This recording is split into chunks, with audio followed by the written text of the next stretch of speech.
কেমন আছেন বন্ধুরা সবাই? আমি খুব ভালো আছি। আজকে আমি আপনাদের জন্য নিয়ে এসেছি ইলিশ মাছ ভাপার রেসিপি। জানি সবাই এই রান্নাটা আপনারা কম বেশি জানেন।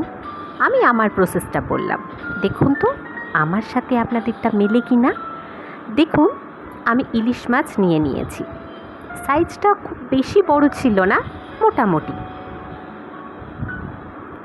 এই ইলিশ মাছগুলো ভালো করে একটু নুন আর হলুদ মাখিয়ে নিয়েছিলাম আগে। এরপরে দেখুন একটু টক দই দিলাম, এরপর সর্ষে বাটা দিয়ে দিলাম,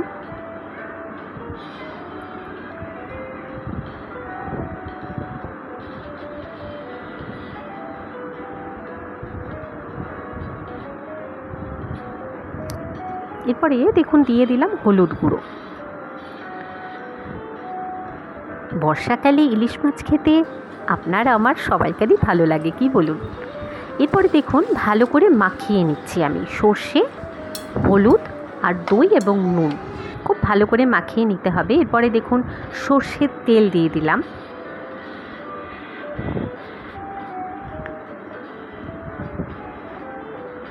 একটু জল দিয়ে দিচ্ছি পরিমাণ মতো, অল্প দেবেন কারণ ভাপা তো। এরপরে দেখুন লঙ্কা দিয়ে দিলাম। লঙ্কাটা আপনি আপনার পছন্দ মতো নেবেন, যেমন আপনি আপনার পরিবারের লোকজন যেমন ঝালটা খায় সেই রকম। এরপরে একটু ধনে পাতা দিয়ে দেবো, আমার ধনে পাতার গন্ধ ভীষণ ভালো লাগে।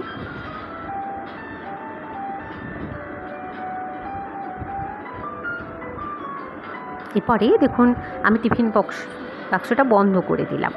এবার কড়াতে আমি জল নিয়েছি, অল্প জল, টিফিন বক্সটা যাতে কিছুটা ডুবে থাকে। দেখুন পুরোটা ঢুকে নেই, এরকমভাবেই নিতে হবে জলটা, যাতে ডুবে না যায়। এরপরে আমি ঢাকা দিয়ে দিলাম, বেশিক্ষণ না, মিনিট 15-20 পর ফিরে আসছি। দেখুন আমার ইলিশ মাছ ভাপা কিন্তু রেডি। গরম গরম ভাতে এই দুপুরবেলা বাইরে বৃষ্টি পড়ছে, ইলিশ মাছ ভাপা আর ভাত, অসাধারণ। দুপুরবেলার খাবারটা জমে যাবে, কি বলুন।